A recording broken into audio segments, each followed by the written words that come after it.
Hello welcome friends. तो यार आज हम बात करते हैं कॉम्प्लेक्स नंबर के लेक्चर नंबर 3 की।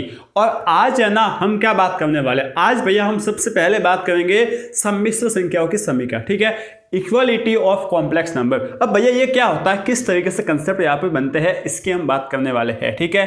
पूरे 35-40 मिनट का वीडियो होगा, आराम से बैठकर अच्छे से समझ कर पढ़िए, ठीक है ना। चलो तो देखिए यार, यहाँ पर कुछ एक कंसेप्ट कुछ एक लिखा हुआ है जो कि मैं आपको पढ़कर समझाता हूँ। देखिए आपको क्या बोला जाए कि अगर आपको दो सम्मिश्र संख्या Z1 और Z2, Z1 क्या है A प्लस आयोटा B और Z2 क्या है C प्लस आयोटा D, ठीक है, ये दो सम्मिश्र संख्या दे दी गई है और आपको बोल दिया गया है कि यहाँ पर जो A B C और D है ना, वो क्या है, वास्तविक संख्या है। क्या है भैया, वास्तविक संख्या। देखिए ध्यान रखना, ये बहुत काम की चीज है। अगर आपको बोल दिया गया है कि Z1 और Z2 दो सम्मिश्र संख्या है और उसमें A B C और D क्या है, वास्तविक है, अपने आप में वास्तविक है, और आपको बोल दिया कि Z1 is equal to Z2, तो इसका मतलब ये हुआ कि दो सम्मिश्र संख्या Z1 और Z2 आपस में इक्वल है, समान है, ठीक है। और अगर ये दो सम्मिश्र संख्या आपस में समान है तो हम वहां से एक काम कर सकते हैं, हम वहां से यह काम कर सकते हैं कि उन दोनों सम्मिश्र संख्याओं के जो वास्तविक भाग है ना, पहले सम्मिश्र संख्या का वास्तविक भाग दूसरे के वास्तविक भाग के इक्वल कर सकते हैं, पहले का काल्पनिक भाग दूसरी सम्मिश्र संख्या के काल्पनिक भाग के इक्वल कर सकते हैं। तो यहाँ से जो है ना हमने यही कंसेप्ट निकाला है, ठीक है ना। अगर ये समान है तो हम कह सकते हैं कि ये दोनों समान है, और फिर हम वास्तविक भाग को वास्तविक भाग के इक्वल करते हो, काल्पनिक भाग को काल्पनिक भाग के। कैसे भैया, A प्लस आयोटा B है और ये Z2 क्या है, C प्लस आयोटा D, इसका वास्तविक भाग क्या है A और इसका वास्तविक भाग क्या है C, तो A is equal to C। इसका काल्पनिक भाग क्या है B और इस वाले का Z2 का काल्पनिक भाग D है, तो इन दोनों को हम आपस में इक्वल कर लेंगे। लेकिन इक्वल कब करेंगे भैया, जब हमें Z1 और Z2 इक्वल दे दिया गया हो, तब सिर्फ वही करेंगे क्या, सिर्फ उस कंडीशन में करेंगे नहीं, साथ साथ हमें यह बोल दिया गया हो, साथ ही साथ हमें यह बोल दिया गया हो कि A B C और D जो है ना आपस में, मतलब आपस में नहीं, स्वयं में, खुद में, अपने आप में क्या है, वास्तविक संख्या है। देखो यार हमने पहले ही डिस्कस किया है कि कोई भी एक सम्मिश्र संख्या होती है Z, ठीक है ना। मान लीजिए 2 - 3 आयोटा है, ठीक है ना। अब ये सम्मिश्र संख्या है, ये वाला क्या भैया, इस भाग को बोलते हैं रियल पार्ट ऑफ Z, ठीक है, वास्तविक भाग Z का, और इमेजिनरी पार्ट ऑफ Z जो है ना वो क्या होता है भैया, -3, ये हो गया है, ठीक है। अब यहां पर देखो यार, ये जो 2 और 3 है ना, ये अपने आप में क्या है, वास्तविक है। 2 और 3 अपने आप में वास्तविक है। Z is equal to A plus iota B, तो जो A एंड B है ना वो अपने आप में क्या है, वास्तविक।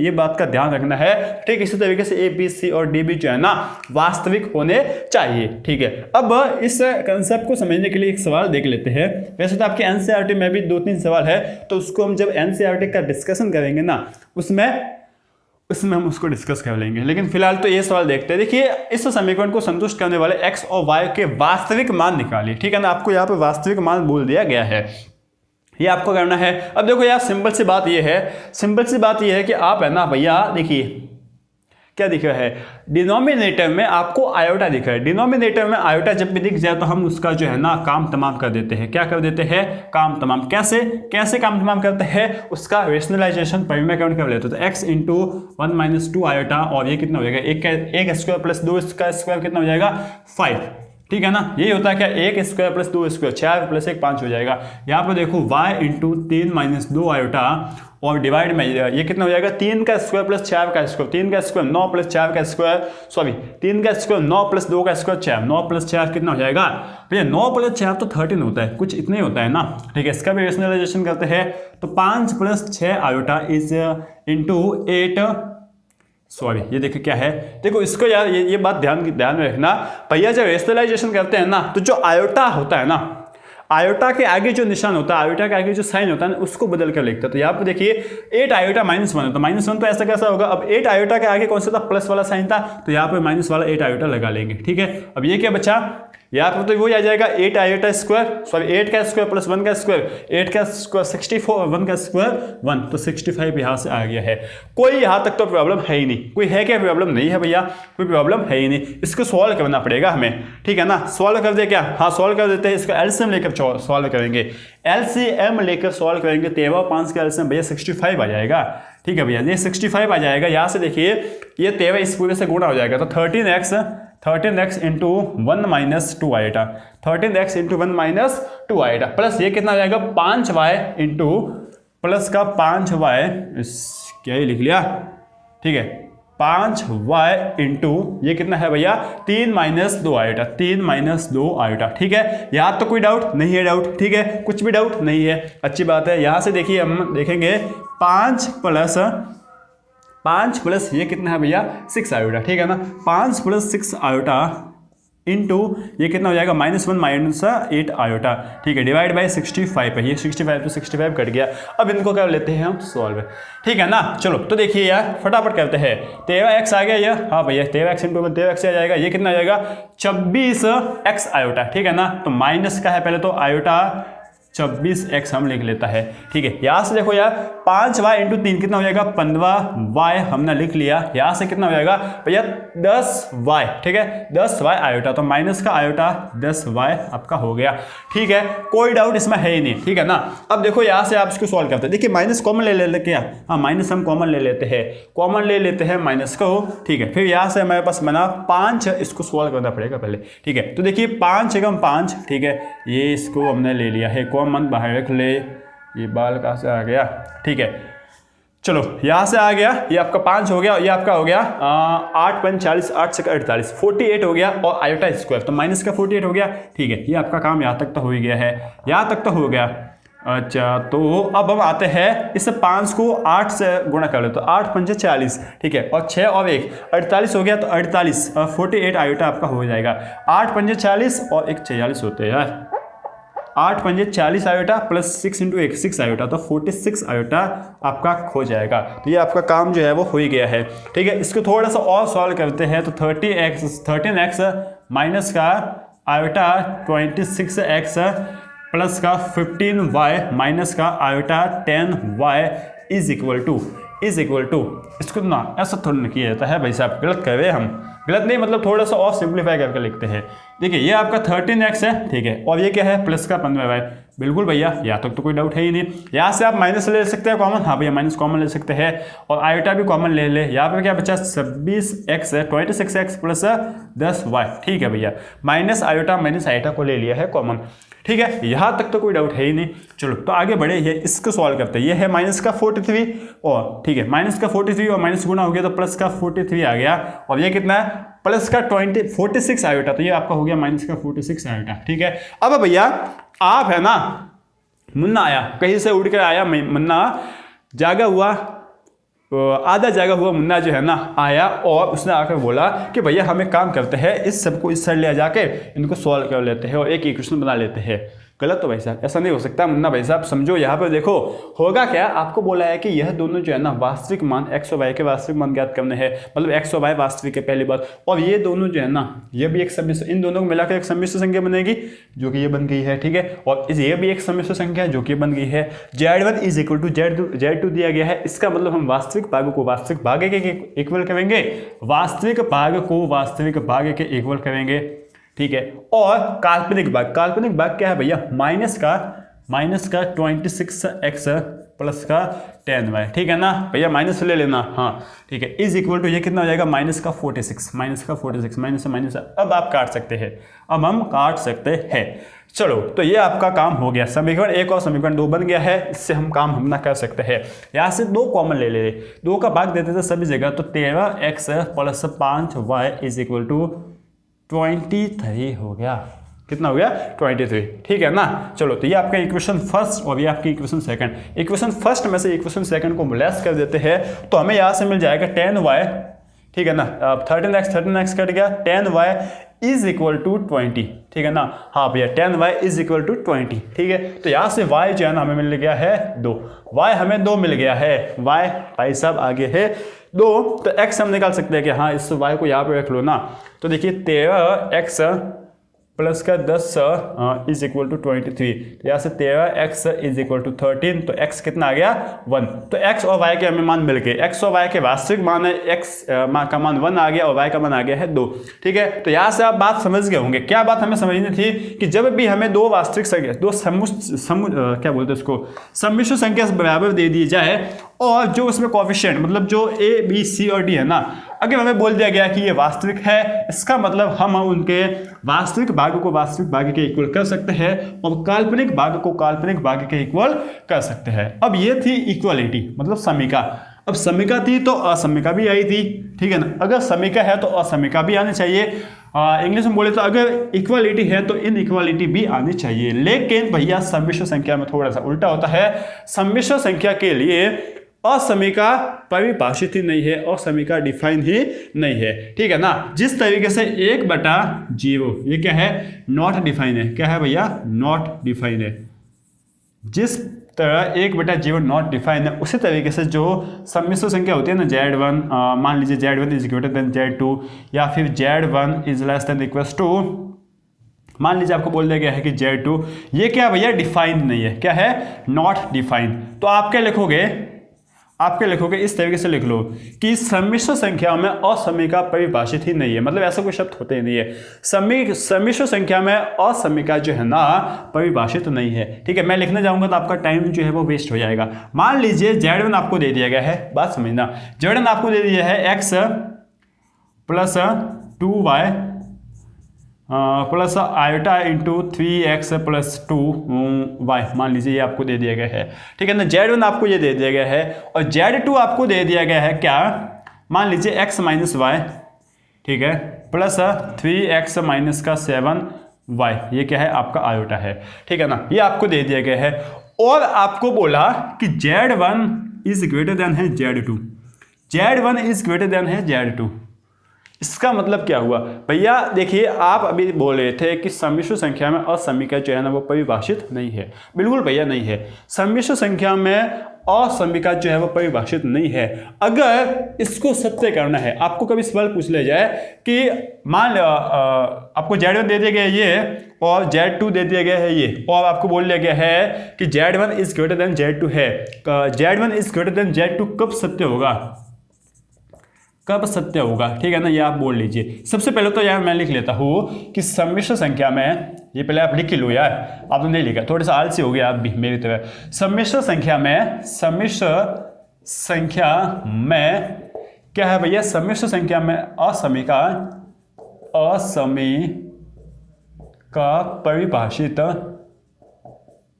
परिभाषित जो है वो नहीं है, ठीक है ना। सम्मिश्र संख्या में जो असमीका ना वो परिभाषित होती ही नहीं है, जिस तरीके से ये है, ये आपकी नॉट डिफाइन है, ठीक है ना।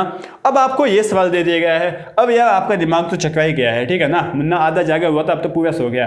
क्यों, क्योंकि भैया अभी अभी बोल रहे हो कि यहाँ पर असमीका जो है वो डिफाइन नहीं है, परिभाषित नहीं हो, और आप बोल रहे हो कि ये सत्य कब होगा, परिभाषित नहीं है तो सत्य कब होगा। तो भैया याद रखना, क्या ऐसा नहीं होता है क्या भैया, 5 इज ग्रेटर देन 3 नहीं होता क्या, हाँ भैया होता है ना, ठीक है। तो क्या 5 सम्मिश्र संख्या नहीं है भैया, 5 तो सम्मिश्र संख्या है, ऐसा क्या बोलते हो। 3 है क्या, 3 भी सम्मिश्र संख्या है। तो क्या यहाँ पर ये जो ग्रेटर देन इक्वल्स टू का जो ग्रेटर देन का साइन है, क्या वो गलत है, नहीं भैया ये तो है, तो सही है, पढ़ के तो आए हैं। तो क्या हुआ यहाँ पर, तो भैया देखना यहाँ पर हुआ क्या, 5 प्लस 0 आयोटा, ठीक है ना, is greater then 3 plus 0 iota. बात समझे, कुछ बात समझे आप, हाँ भैया कुछ बात समझे है। अगर इस असमीका के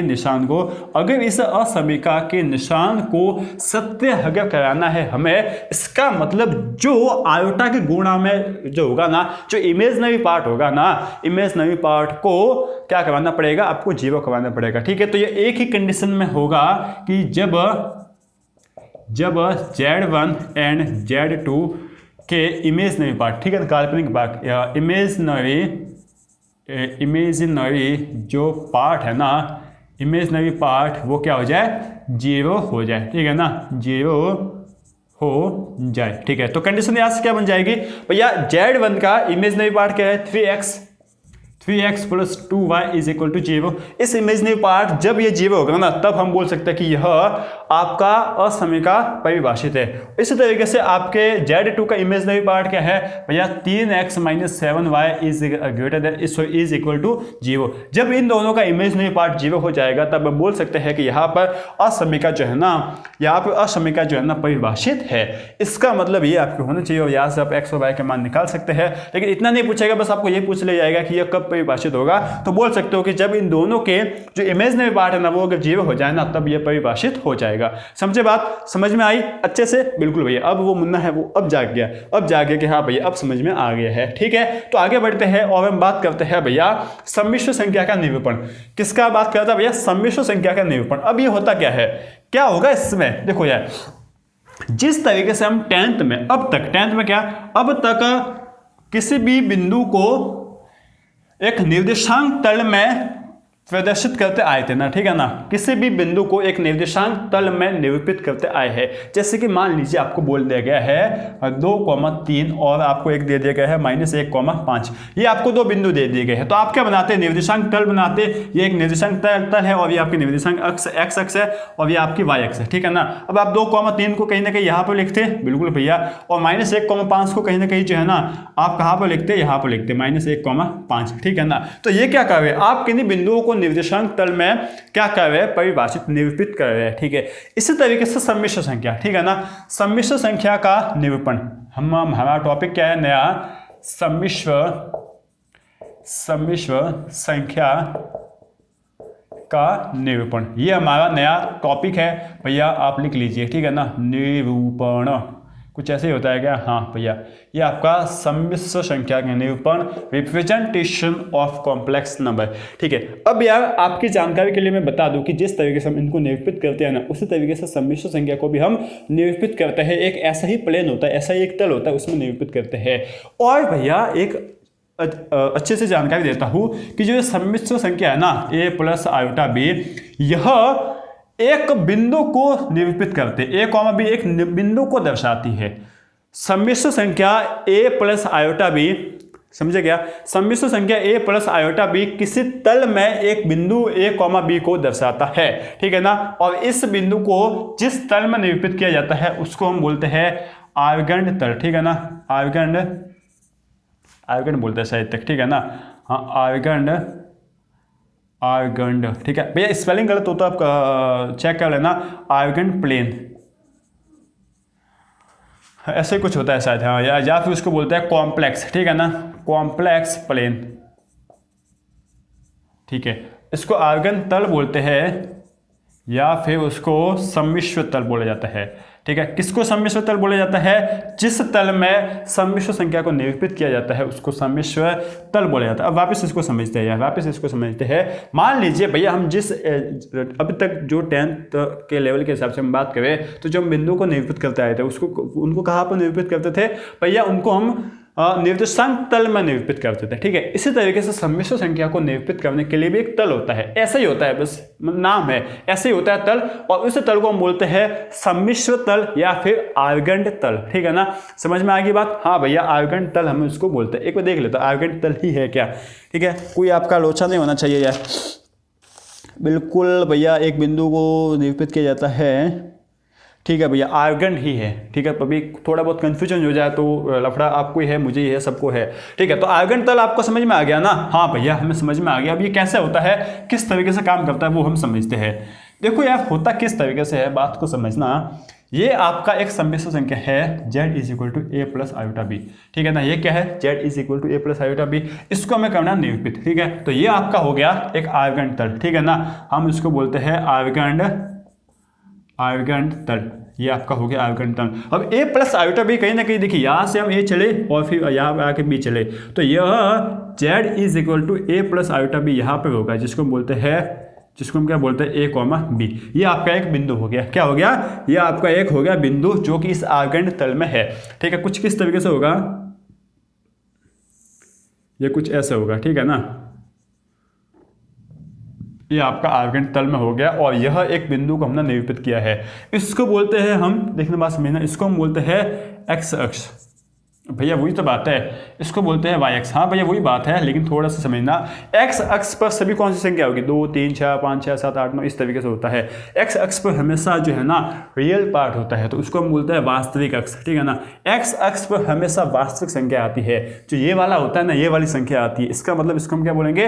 वास्तविक अक्ष। क्या बोलते हैं? वास्तविक अक्ष, ठीक है भैया। इसी तरीके से इसको क्या बोलेंगे भैया? काल्पनिक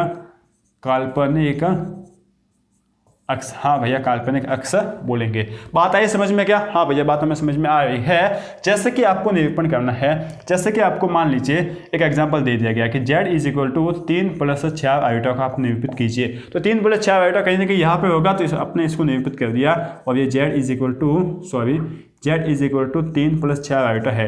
आपको बोल दिया कि आप है ना z is equal to -4 plus का 3 आयोटा को निरूपित कीजिए। तो -4 कहते कि ये होगा, 3 यहाँ पे होगा, ठीक है ना।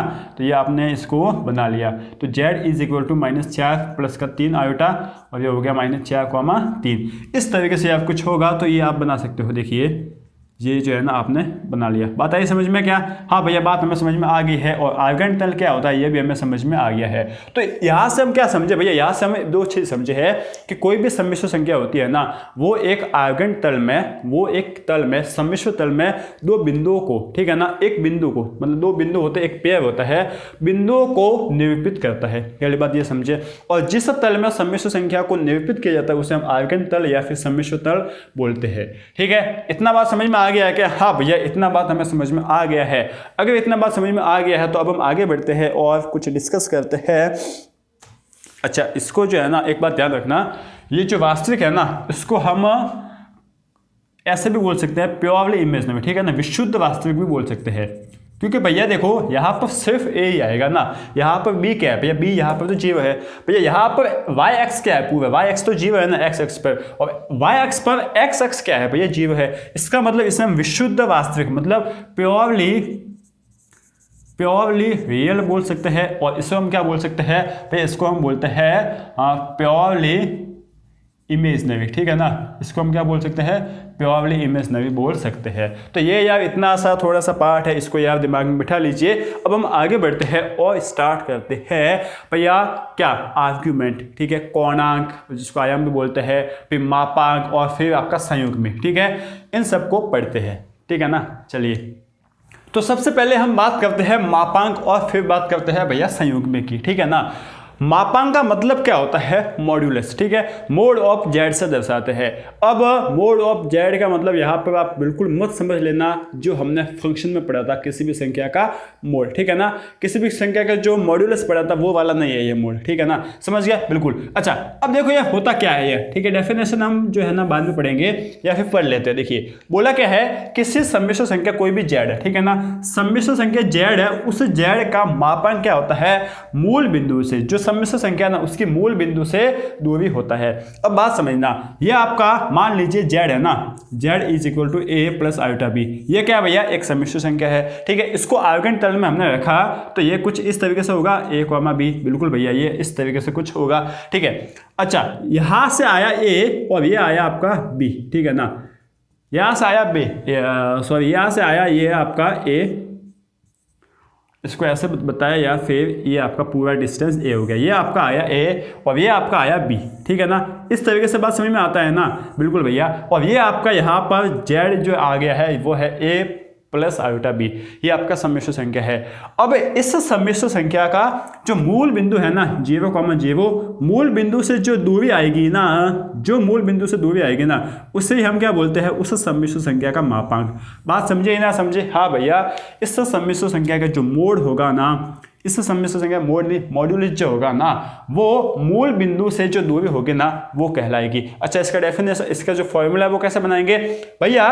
यहाँ पर पाइथागोरस फिर में लगा लेते हैं क्या? हाँ, कैसे भैया? देखो, मोड ऑफ जेड का होल स्क्वायर, ठीक है, कौन का स्क्वायर इज इक्वल टू लंब का स्क्वायर ए स्क्वायर प्लस बी स्क्वायर। बात समझे? बिल्कुल भैया हम बात समझ गए। तो यहाँ से मोड ऑफ जेड कितना आ गया? मोड ऑफ जेड आ गया √a² प्लस b² जो है वो आ गया है। तो ये क्या है आपका? Mode of Z. बात समझ में आ गई है क्या? हाँ, इसको ऐसे भी हम लिख सकते हैं भैया, ए क्या है?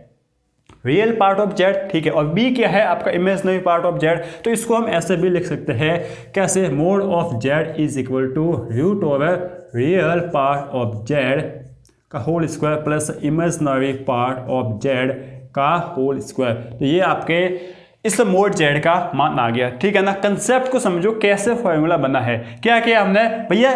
ये जो मोड जेड है वो क्या है, बेसिकली ओरिजिन से इस सम्मिश्र संख्या की डिस्टेंस, ठीक है। और डिस्टेंस मोड जेड ये आपका आ गया। अब इसको कैसे निकालेंगे, पाइथागोरस थ्योरम में से मोड जेड का whole square plus A square sorry is equal to A square plus B square, ये आपने कर दिया और यहाँ से मोड जेड की वैल्यू आ गई है। समझे बात? हाँ भैया हम बात को समझ गए हैं और ये यहाँ पर लिखा हुआ है, ठीक है ना, समझे ना, अच्छी तरीके से हम समझ गए हैं। अब इसको सवाल कैसे किए जाते हैं, मान लीजिए आपको एग्जाम्पल दे दिया गया है पहला, Z is equal to 2 plus root over 3 iota, 2 plus root over 3 iota, iota चाहे रूट के अंदर नहीं है आगे है, ठीक है ना, आगे लिख लो या फिर पीछे लिख लो, ठीक है, मतलब 2,3 है। तो यहाँ से आप मोड जेड निकालने के देखिए मोड जेड कितना हो जाएगा, ये हो जाएगा root over a square, real part of z a square, a का कितना स्क्वायर, ए कितना 2, 2 का स्क्वायर 4 प्लस 3 का स्क्वायर, 3 का स्क्वायर कितना होता है भैया, 3 का स्क्वायर कुछ होता है, सॉरी रूट ओवर 3 है, रूट ओवर 3 का स्क्वायर 3 ही होगा, ठीक है। तो यहाँ से भैया हमें मोड जेड है ना वो कितना मिल गया, मोड जेड हमें मिल गया है भैया 7, रूट ओवर 7 हमें मिल गया। बात समझ में आ गई? बिल्कुल भैया है इजी, बस याद रखना है, इजी तो है ना, याद रखने में तो दिक्कत होती है, इजी तो सब होते हैं, याद भी तो नहीं रहते, ठीक है भैया कोई बात नहीं, हम याद है ना रख लेंगे। सेकंड देखते हैं, यहाँ पर क्या दे रखा है, Z is equal to root over 5 plus 2 iota, ठीक है। यहाँ से हमें क्या मिला भैया, रूट ओवर 5 कॉमन 2, यही हमें मिला है। तो मोड जेड हम निकालने गए, मोड जेड हम निकालने गए, देखना यार रूट ओवर ए स्क्वायर, ए कितना है रूट 5, इसका स्क्वायर कितना हो जाएगा 5 प्लस का बी स्क्वायर, बी क्या आपका 2, 2 का स्क्वायर हो गया 4, ठीक है। तो 4 प्लस 9 सॉरी 4 प्लस 5 9 हो गया और 9 का रूट कितना होता है भैया 3 होता, तो ये आपका 3 आ गया आंसर। समझे बात ना? बिल्कुल भैया समझ गए हैं, अच्छे से हम समझ गए हैं और हमें दिमाग में बैठ गया है। यहाँ पर देखो Z is equal to minus का 6 है, ठीक है। तो यहाँ पर बी कितना है भैया 0 आयोटा है, ठीक है। तो भैया मोड जेड हम निकालने गए, बिल्कुल इजी सा है, ए स्क्वायर, ए कितना माइनस का 6, इसका स्क्वायर कितना हो गया 36, ठीक है। और बी स्क्वायर, बी कितना 0, 0 का स्क्वायर 0 ही होता है, 36 का आपका रूट कितना आता है वापस 6 आ जाएगा। तो मोड ऑफ जेड जो है ना कितना हो गया 6 हो गया। अब आपको यहाँ से देखने को मिलेगा, तो भैया ये मोड वाले ही तो काम किया इसने, मोड वाले तो इसने काम किया है, क्या मोड वाला काम किया है कि कहीं ना कहीं यहाँ पर -6 था तो ये +6 आ गया, मतलब देख लीजिए यार बिल्कुल उससे मैच नहीं करना है, कहीं आपको लगेगा कि सेम है लेकिन मैच करने का है नहीं, ठीक है ना। तो ये 2 पॉइंट मैं आपको लिखवा लेता हूँ ताकि आपको कन्फ्यूजन ना आए। तो मैं आपके लिए हेडिंग डालूंगा, no confusion, no confusion, fusion की स्पेलिंग देख लेना, ठीक है। देखिए नो कन्फ्यूजन मतलब देखिए सबसे पहले तो जो आपका मोड जेड है ना, ठीक है, मॉड्यूलस ऑफ जेड है ना, मैं मोड बोल लूँ तो गलती को माफ करना, मॉड्यूलस ऑफ जेड है ना वो क्या है भैया एक डिस्टेंस है, ठीक है ना, ये कोई एक वैल्यू नहीं है, यह एक डिस्टेंस है, एक दूरी है, और दूरी हमेशा पॉजिटिव ली जाती है, धनात्मक ली जाती है, दूरी हमेशा क्या ली जाती है, धनात्मक ली जाती है। तो मोड जेड हम लिखेंगे मॉड्यूलस ऑफ जेड एक दूरी है, अतः मॉड्यूलस ऑफ जेड हमेशा, ये जो मॉड्यूलस ऑफ जेड है ना वो क्या होगा हमेशा धनात्मक होगा, ठीक है ना, हमेशा क्या होगा धनात्मक होगा। बात समझे क्या? बिल्कुल भैया हम बात इसको समझ गए हैं। दूसरा बात ये है कि भैया ये जो मॉड्यूलस ऑफ जेड है ना वो मोड जेड से अलग है, ठीक है। तो मॉड्यूलस ऑफ जेड, मॉड्यूलस यार इसको थोड़ा सा, मॉड्यूलस ऑफ जेड या फिर मॉड्यूलस ऑफ जेड, ठीक है ना, मॉड्यूलस जेड हाँ आपके मोड से अलग है, मोड से अलग है, ठीक है ना, ये बातें आप ध्यान रखना है, अलग से आप लिख लो। देखिए किसी को बताना ही नहीं है नोट्स, हमारे नोट्स किसी को बता दिए तो वो हंसेगा, बस आपको समझ में आ जाना चाहिए कि मॉड्यूलस ऑफ जो जेड है ना वो मोड जो नॉर्मली मोड होता है उससे अलग होता है। समझ गए बात? हाँ भैया हम समझ गए हैं, ठीक है। तो संयुग्मी अब हम बात करते हैं संयुग्मी की, ये भी अच्छा सा कंसेप्ट है। संयुग्मी मतलब कंजुगेट, ठीक है, इंग्लिश में इसको कंजुगेट बोलते हैं। इसको बताते हैं कोई भी जेड सम्मिश्र संख्या जेड है ना, इसके अगर संयुग्मी हमें बताना है ना तो इसके संयुग्मी को हम जेड बार से बताते हैं, किससे, जेड के ऊपर बार लगा दिया गया है, ठीक है। वो 31 दिसंबर वाला बार नहीं है, यह जेड के ऊपर एक डंडी रख दी गई है, समझे ना। चलो तो ये होता क्या, किस तरीके से इसको दर्शाते हैं भैया, देखो हमारे पास एक है क्या सम्मिश्र संख्या, यही तो हमारी ताकत है कि हमारे पास सम्मिश्र संख्या है जो कि कौन सी है a प्लस आयोटा b, और हमारे पास एक आर्गेंट प्लेन है, ठीक है, यह भी हमारी ताकत है। और यहाँ पर हमने सम्मिश्र संख्या किसी को बता दिया जेड इज इक्वल टू क्या है a, b, ठीक है, जो कि किस तरीके से होगा, कुछ ऐसे होगा, ठीक है ना, कुछ ऐसे होगा, बात समझ गए। हाँ, तो ये आपका क्या है भैया, ये पूरा जो है ना क्या है ए, और यह पूरा क्या है भैया बी, ठीक है। तो ए प्लस आयोटा बी, बात समझ गए ना। हाँ, तो भैया इस जेड का संयुग्मी, जेड का कंजुगेट है ना, इस एक्स अक्ष के सापेक्ष, एक्स अक्ष के सापेक्ष, ठीक है ना, ये आपका एक्स अक्ष है, इस एक्स अक्ष के सापेक्ष जो है ना प्रतिबिंब होता है, मिरर इमेज होती है इस सम्मिश्र संख्या की, ठीक है। मतलब यार समझ सकते हो ना, इसका एक्स अक्ष के सापेक्ष कैसे हो जाएगा, इस तरीके से है, एक्स अक्ष के सापेक्ष इसका प्रतिबिंब ऐसे हो जाएगा, समझे बात, मतलब ये कुछ इस तरीके से यार आ जाएगा, समझ हुए बात ना। हाँ भैया बात हम समझ हुए है, मतलब सेम डिस्टेंस, बस इसका ये फोटो दिख रहा है कि ये इसका उल्टा हो गया। तो ये पहले ए था, अब भी यही बचा है, और ये पहले बी था, अब कितना हो गया माइनस बी, क्योंकि अब ये पहले पॉजिटिव वाई एक्स की ओर था, अब क्या है नेगेटिव वाई एक्स की ओर है। समझ गए बात भैया, बात हम समझ गए हैं, बात समझ गए। हाँ ठीक है, तो अब जेड कितना हो जाएगा, देखिए अब कितना हो जाएगा, ए कॉमा बी हो जाएगा आपका पॉइंट, ठीक है। तो जेड यहाँ से कितना बनेगा, यहाँ से आपका जेड बनेगा ए माइनस आयोटा बी, जेड क्या बनेगा ए माइनस आयोटा बी, ठीक है ना।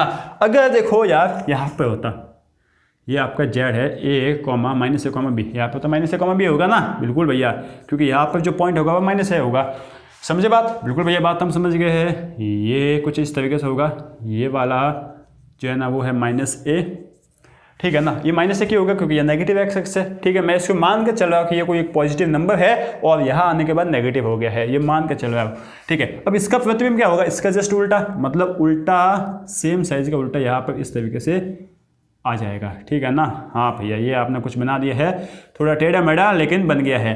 तो यहाँ पर देखिए माइनस है तो अभी भी था, अब ये कितना हो गया माइनस का भी, ठीक है। इसको मैं मान सकता हूँ कि ये मान लीजिए ऐसे रैंडमली नंबर है, हमें पता नहीं है, बस ये इस साइड है, ठीक है। तो अब क्या हो जाएगा माइनस का, ये आपका बी था, ये आपका ए था, तो ये आपका अब क्या हो जाएगा, ए तो अब भी है और ये आपका माइनस का भी हो गया, तो क्या हो जाएगा ए माइनस आयोटा बी अब हो जाएगा।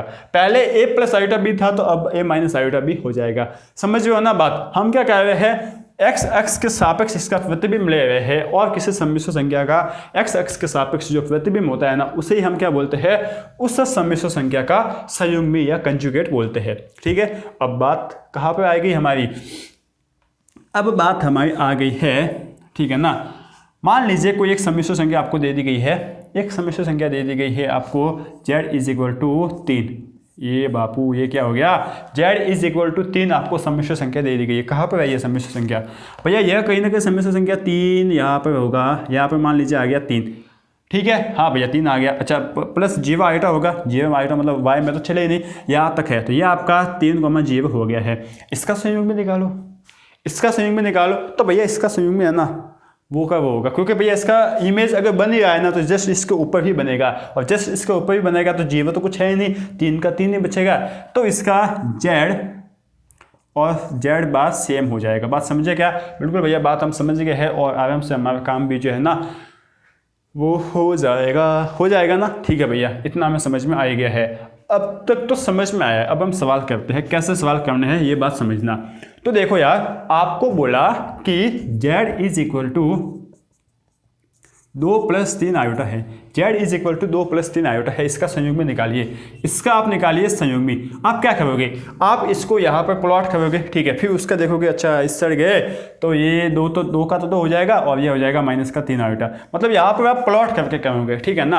अब यहाँ से मैं आपको एक बताता हूँ ट्रिक, ठीक है, क्या बताता हूँ, ट्रिक बताता हूँ। ट्रिक जो है ना क्या है कि आपको आयोटा की जगह, जब भी आप संयुग्मी निकालने जाते हो ना, कंजुगेट निकालने जाते हो ना, तो आयोटा की जगह